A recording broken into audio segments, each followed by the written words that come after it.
Hey y'all, what's up? My name is Jessica Lauren. Welcome back to my channel. I help go-getters just like you dish the excuses, do the work, and make ish happen. So if that is your type of content where we talk about productivity, mindset, goal setting, all of that jazz, then stick around, subscribe to the channel, like this video, and share. I'm also the founder of my own stationery company. I keep forgetting to say this part, so bear with me. I created my new Big Goals Action Planners. These are 12-week planners for my quarterly girlies. I also have some digital products. These are also digital planners. It'll be in the link in description. It's just stuff I forget in the beginning. Don't laugh at me, okay? All right, bye.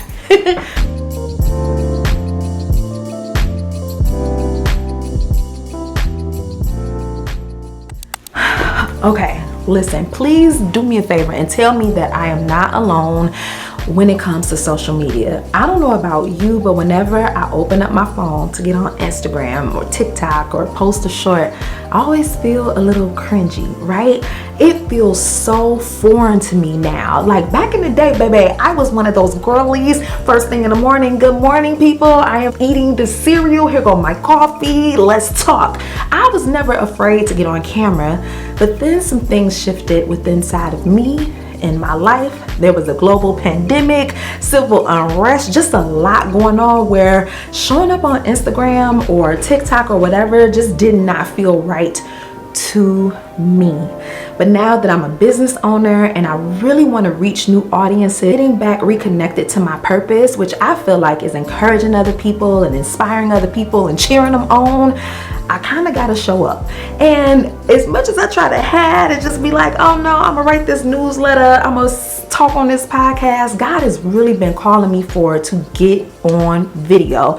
But the thing is like, I don't like it anymore. It feels really cringe, right? And when I use the word cringe, when I peel back the layers a little bit, what I really think it is that I'm afraid to shine my light. I'm afraid to be radiant. I'm afraid to say, look at me, I know what I'm talking about. I'm afraid to be seen as someone like, oh, look at her, she thinks she all that, she thinks she a know-it-all, she thinks she's an expert, or she thinks she better than us. I have all of these stories floating around in my head that every time I pick up my phone to post or share or tweet or anything, I become overwhelmed with overthinking, self-doubt. My confidence gets a little shaky. Like it just becomes this whole new thing. Well, in 2024, I was just like, F all of that. A lot of that fear and cringe and ick was all tied to what other people thought of me and the old stories that I used to tell myself, the stories that used to keep me safe. You know what I'm saying? Like, oh, Jessica, don't shine too bright. It makes other people feel uncomfortable. Or you don't want to be known as too much of an expert because then you'll rock the boat and then people will always come to you and ask for help and then you'll be drained. Just stories. You know what I'm saying?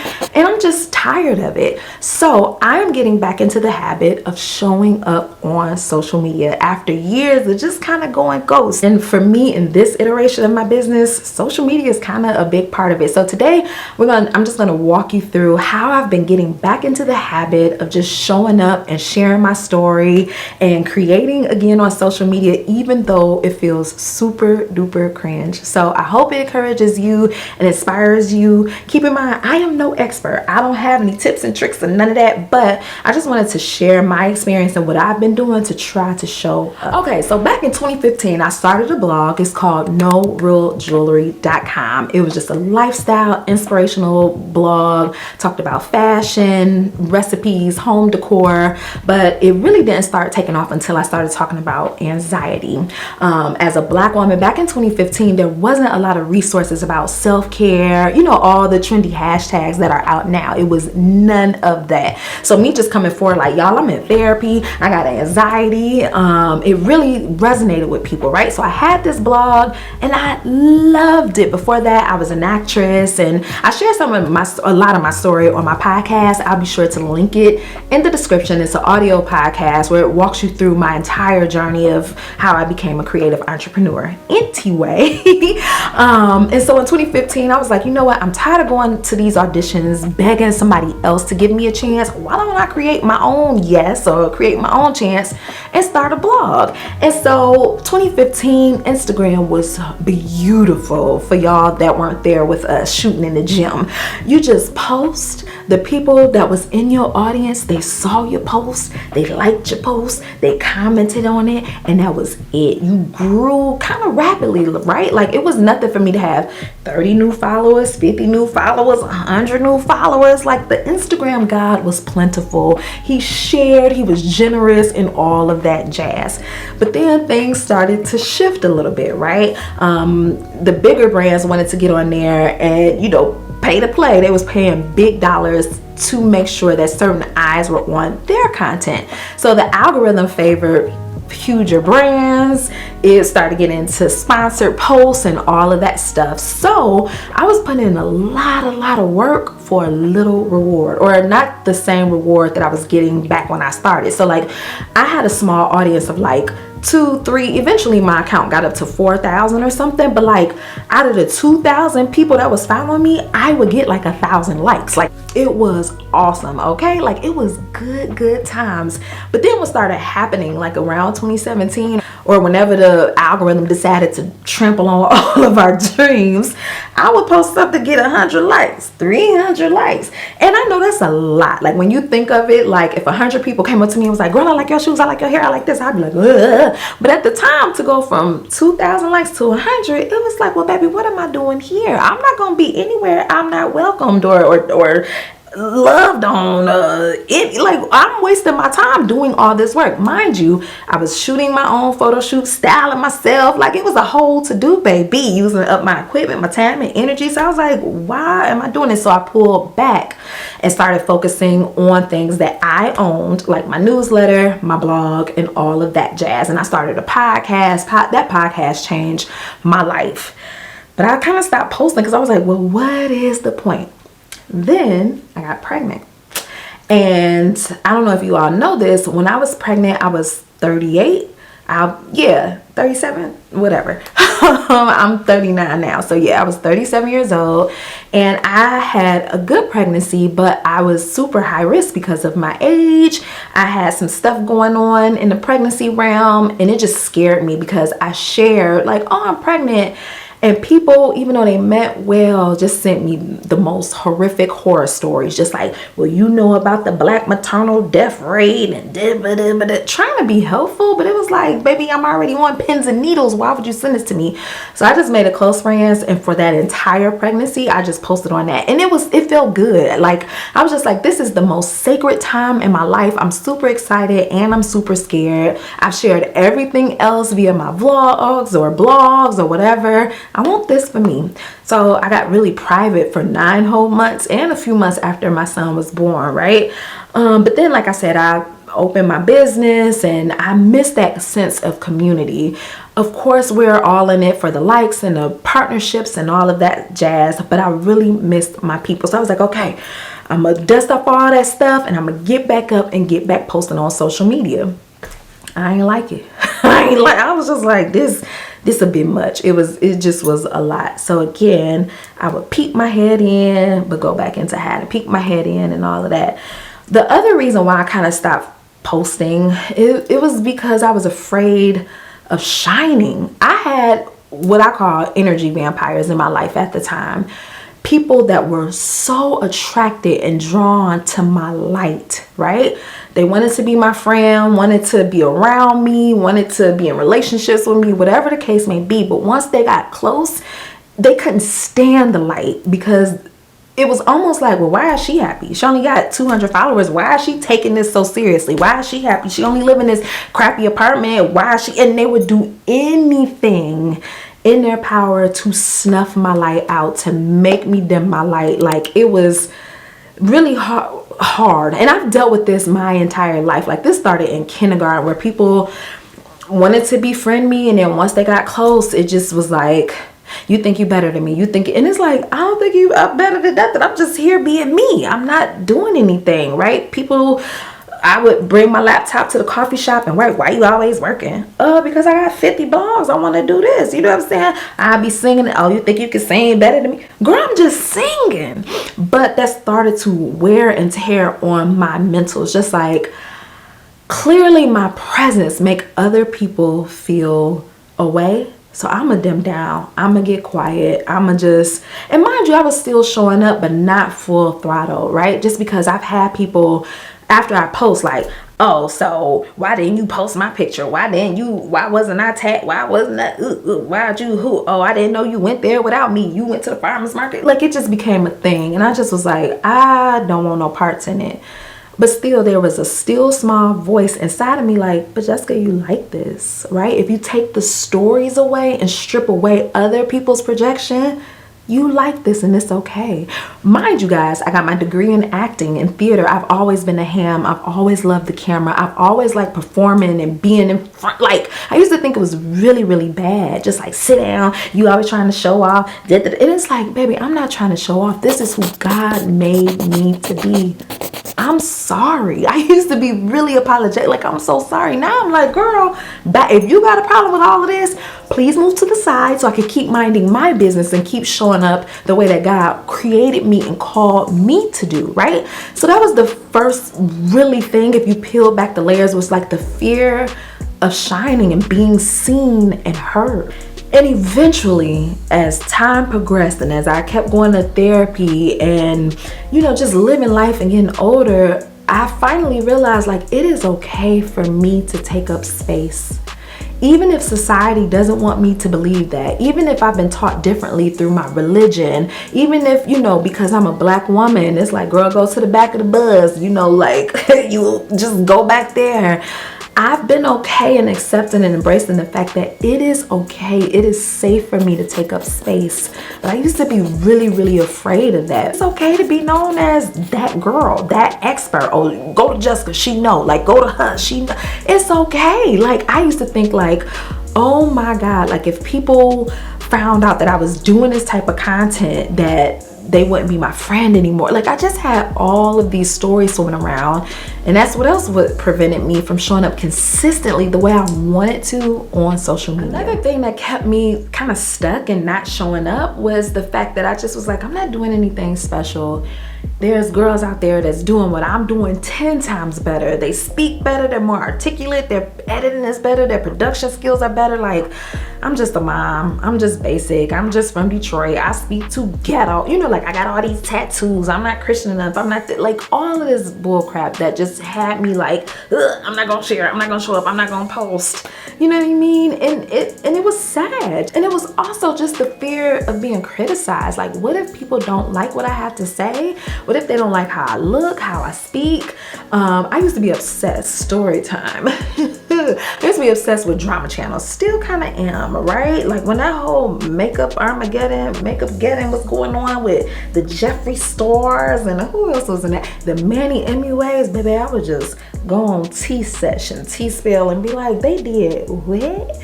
And so I was really involved in like the gossip community, just like what happened with their launch? What happened with this? But I didn't know that it was hindering me. I was starting to be like, oh no, if I produce something, if I launch something, everybody's gonna hate it. So I had a lot of different fears juggling in my head.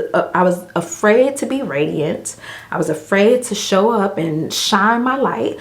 I was afraid of being too much, too loud, too ghetto, too tatted. I was afraid of criticism. I was afraid of being a know-it-all, until I finally just came to terms with like, God loves me. God loves me exactly as I am. And if he loved me, then why would I care about all that other stuff, right? I also came to terms with like just the fact that it's okay for me to sit at the table. It's okay for me to take up space. It's okay for me to be confident, right? To have high self-esteem, to believe in myself, to believe in my products and say, hey, this is good. Look at this. It's okay for me to want to have fun and just be on camera. It's okay. But after years of being like, no, it's not you, it was hard. But eventually I just like, I don't care. I can't afford to care. Like, I have a business. I want to make money. I want to make impact. I also started listening to Amanda Frances. I will link her in the description. She's just this white girl, valley voice, you know what I'm saying, and cusses like a damn sailor. But she is so spiritual, and she does a lot of content about abundance and manifesting. But it's this one set of affirmations that I listen to, and I think it's called Step Into Your Greatness, and it's here on YouTube. And she has one that's like an hour long, and it loops the same affirmations. But one of them that has always stuck with me is I accept this level of influence. I accept that I am great, right? All that other little stuff that I used to worry about is BS. I'm no longer like holding on to those stories. And the more I listened to it, it was like, I do accept this level of influence. I do like being, like she just make you kind of feel yourself. So I'll leave it in the description because it's nice to like work out to, or just while you washing dishes, like, I am great. She says stuff like, I am connected to the heart and mind and God. And when you think about that, baby, you ain't afraid to show up on those. You just be like, girl, let me post this because I am connected to the heart and mind of God. Who do I think I am to doubt myself or to be scared of what people gotta say? There is nothing that makes people more nervous than seeing somebody really step into themselves and own who they are. And I was just like, I want to align with that. I feel that I am connected to all that is, the source of all that is. So who am I to play small? It don't make sense. If it's the God in me, for me and my temperament, I'm not saying like if you are super introverted, quiet as a mouse, all of that, you ain't got to do all this, right? But it's just for the people that's like me that have the unction to do it, but you're scared. Lay those stories down at the altar. It has served you well, and somehow like thinking like that was a part of me being in survival mode. Just like, let me hem and haw, let me be quiet. It helped me survive. It helped me, have friends and people in my life that I thought, were of service to me, and somehow during that time they were, right? But where I am now, where I'm aligned and I know my worth and who I am, I'm sure of myself. I'm confident that God has given me gifts that need to be shared. I'm not playing small no more. I'm sorry. I'm so sorry. We're not doing that.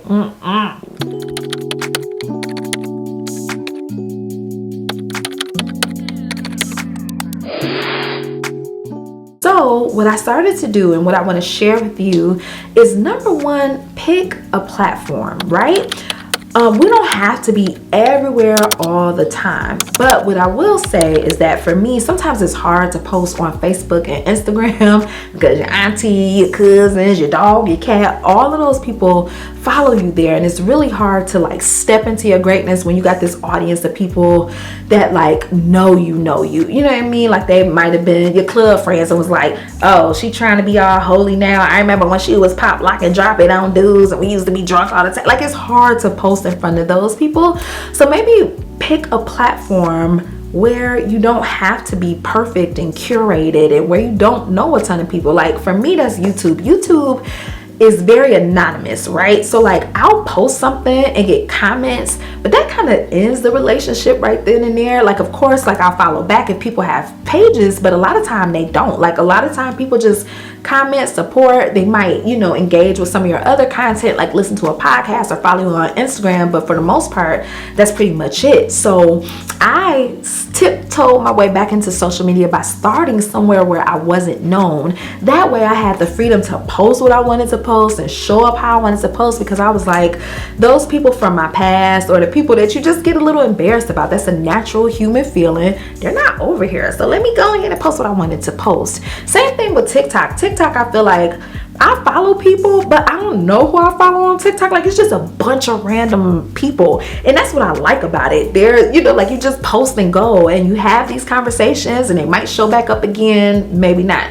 Instagram Instagram and Facebook feel real like your ops is watching. You know what I'm saying? So it feels a little cringier to post there. And I'm not saying not to. What I am saying is, like, in order to get your feet wet in social media, maybe start showing up someplace where it's a little bit anonymous. Like, that really helped me out and to getting back into the habit of posting, period. Another thing that really helped me is trying to figure out, like, what is my messaging? Who do I want to help? How do I want to show up on these platforms? So for me, that's coming up with some content pillars. And that's basically like, you know what? I could share whatever the heck I want. But what I really want to do is distill down and just focus on a few different pillars, right? So for me, that's going to be inspirational content, right? Things like this, just like, hey, I was struggling with this. This is how I got over it. This is how it can help you. Anything that's like a helpful resource. Here's some grants that might help your business. Here's some books that I've read that help me get over some mental block. Here's this group that I'm in that'll help you start a stationary business, right? So it has to be inspirational. It has to be helpful. And then I always like stripping away the veneer of it all, right? Strip it away, like the perfection, and just showing the behind the scenes. So that's why there's vlogs on here that's like behind the scenes of my photo shoot, behind the scenes of what it's like to start a stationary business, and vlogs just sharing, like, it might feel cringy and it might look a little janky, but we all in this together. So those are my content pillars. So what I would ask you to do for some little homework is just figure out, like, if I could only speak about 4 different types of things, what would it be? Would it be inspirational? Would it be entertaining? Would it be funny? Would it just be mom content? Like, what do you want to share, and how do you want to help other people while you're on those platforms? My second tip is that I just embrace being a beginner, right? I am not Steven Spielberg. I am not Ava DuVernay. How do you say her name? I'm not her. I'm not a filmmaker, child. I ain't go to film school. Baby, we just got this camera and that camera, and we just do the best we can with what we got. And I've just come to terms with just like, hey, I don't know what I'm doing, but I'm doing it, and I'll get better. My good girlfriend, L'Oreal Thompson Payton, she was on the show. She has a book called Stop Waiting for Perfect. I'll be sure to link our video in the show note as well as her book. And she's just like, you know what? You can edit bad, but you can't edit nothing. Like, you can't get better if you're not doing the work. So I've just come to terms with, like, hey, my first few reels, my first few Instagram stories, my first few TikToks, my first few YouTube videos, they might be a little cringe, but I'm okay with that because I'm a beginner. Like, why would I be a pro right out the gate? If you want more inspiration about that, check out this video. It's called Embracing Being the Beginner. I am not afraid to be seen trying. That's one of my favorite videos on this platform, is because it's just a great conversation starter for a lot of us that are like, I'm trying, but I'm scared. But you're allowed to be scared because you're new, and it's going to get better. You just got to start doing it. You can't get better without nothing to do. You feel me? Okay, so when you get on these platforms, and you open it up, right? You open up TikTok, Instagram, whatever, you see like these travel vloggers, and they have their drones doing a shot coming in from Bali, and the girls be on the little swing, and everybody just looks like an exotic commercial, and you just like, girl, I just got this little tripod and this little camera, like, what? Simple is still significant. Keep it simple but significant. I was comparing myself to, first of all, a lot of what we see is ran by companies and teams and all of that stuff, or people that actually studied, and that's fine. I'm not knocking them, but for the regular of us, like the Joe Schmoes, baby, just keep it simple, right? I mean, that's it. Give yourself permission to keep it real simple. It's okay to be basic, baby. I know we all stars, but we can also be basic. Like, go on TikTok. I love TikTok for the fact that, like, people got on bonnets, they showing their beards, their mustaches, their ingrown hairs, you know, people nails need to be done, and they still posting it. They still getting their engagement. They still getting paid, baby. It don't have to be perfect like it used to be on Instagram, and that's been so freeing for me. It's just sitting there and just being like, oh, I thought I had to have all these bells and whistles. You don't. So let's backtrack a little bit. First things first, find a platform that's a little bit anonymous so you can have some fun posting. Number 2, figure out what type of content you want to post. Your third piece of homework is go look for people that's just throwing it out there. Just like, yeah, here we go, bam. And that'll free up all the overthinking you got going on in your head. Just post it, baby. Just post it. I know you don't know how to edit in Adobe Premiere and Final Cut Pro. Baby, edit it on your phone. Keep it simple, right? Just show day in the life. Here's my vlog. Whatever you want to share. Y'all, the other day I was watching somebody's reading vlog. They were literally just sitting in their room reading. They would get up sometimes, tell us what was going on in the story, sit back down, read, go brew some coffee, tell us what type of coffee they was making, go back and sit down. Girl, I was all in. I was like, She just had nice music playing. It was really pretty. A reading vlog. Who would have thought it? There is space for you to make the type of content you want, but just start off simply, right? It doesn't have to be this big Hollywood production. Just start off with what you got. Oh, because that's what I'm doing. I'm just starting off with what we got. Okay, let me check my notes. I've been talking. Girl, did I delete my notes? Oh, baby, we was about to have a problem. Okay, and then if you do want to step your game up, right? You're out of the simple bus, like you're stepping off of that train and you want to go a little bit more advanced. It can still be relatively easy. There are apps like CapCut. That's what I've been kind of getting into, that has templates where you could just drag and drop different videos and it'll do all the flashing and transitions for you, right? I'll link it in the description. Use Canva, right? We think we have to be graphic designers. Well, a lot of the graphic designers already did the homework for us over there. Get the free account, the pro account. Just get you either and just start creating the content, right? If you want things to look a little bit more jazzier, CapCut is a wonderful resource for just like those really cool trendy videos. Another great resource is, you know, they say like when you make a reel or a TikTok to maybe add some trending sounds, trending music. Later.com, their blog has a weekly report. Like these are the top sounds or audio or music that was used on Instagram.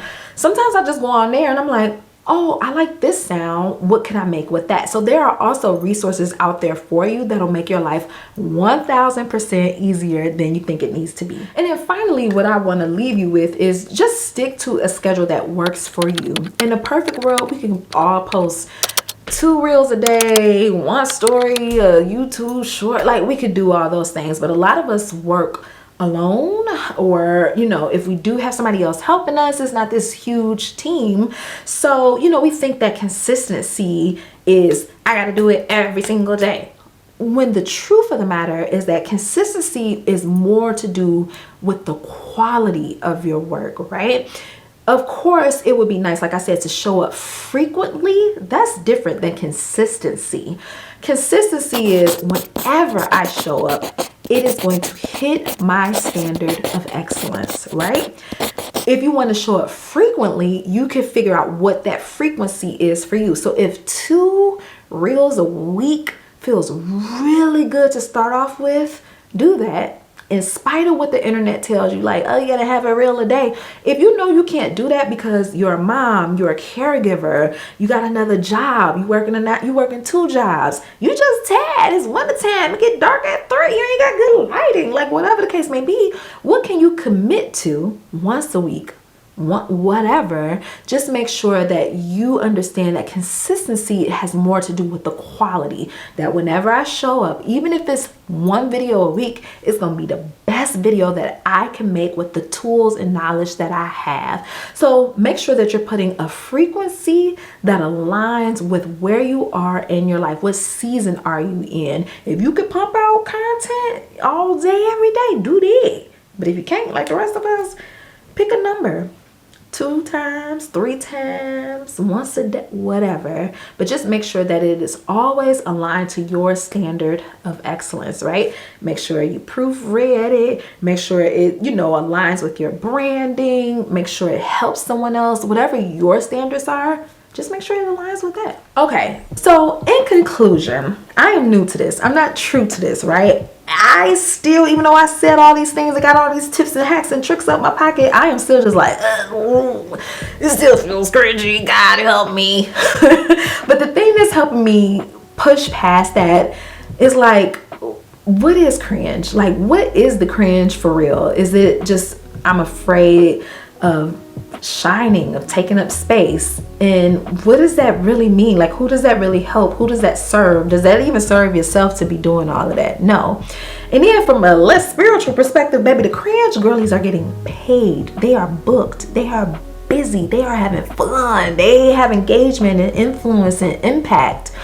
So you might have to be cringe for a little bit, and that's okay. And then you'll get more comfortable, right? It is hard, it is cringy, it is embarrassing, but so was everything else that you started that was hard and embarrassing in your life. Riding a bike, that first time you got on that bike, it wasn't cute, boo-boo, right? Your first time stepping foot on campus, baby, you wasn't, you didn't know how to log into stuff, you didn't know your passwords, you didn't know what a building was. When you had your first baby, you ain't know how to nurse, you ain't know nothing. But here you are, look at you, a parent, a graduate, a chef, right? You ain't even know how to cut no doggone onions. Now you up here working and willing and dealing.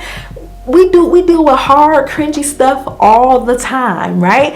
And if you've been called to show up on social media, it's gonna be hard and cringy too, just like everything else. But the more you do it, the more you'll get comfortable and confident. It'll become second nature, just like everything else, right? Okay, good conversation. I'm glad we talked. We had a moment to bond with each other, but it doesn't stop there, right? I don't just want to hit you with some tips and tricks and hacks and then be like, bye, see you along your way, skedaddle. So what I want to do is invite you to the Cringe Challenge. I know, creative, right? I couldn't think of nothing else, baby. My brain is a little bit tired, but I digress.